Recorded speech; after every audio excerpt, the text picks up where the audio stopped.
latine, où beaucoup de gouvernements arabes se taisent, ils n'ont rien fait. En Amérique latine, ce n'est pas le cas. Au Chili, il y a un club de football des plus aimés, il s'appelle Palestino. Donc chez nous, les Palestiniens sont partis del peuple chilien et du peuple de l'Amérique latine.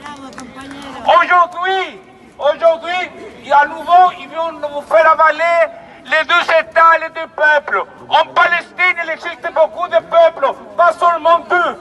Et tous ces gens-là peuvent vivre ensemble complètement comme l'a été dans le passé. Pourtant, si vous créez une entité sioniste, raciste, fasciste, nécessairement, il y aura la guerre. Nous soutenons que tous les peuples qui ont habité la Palestine puissent à nouveau être réunis sous l'État palestinien. Un seul État. Deux États, c'est la guerre.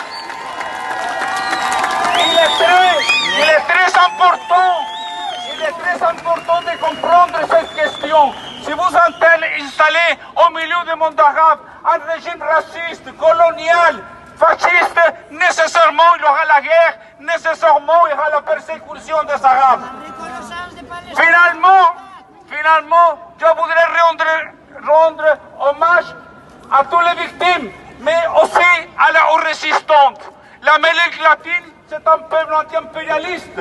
Il ne se cache pas derrière les ONG ni la social-démocratie pour dire clair et haut, clairement, nous soutenons la résistance, nous attendons la victoire, et si les sionistes rentrent à Gaza, vont retrouver leur tombeau.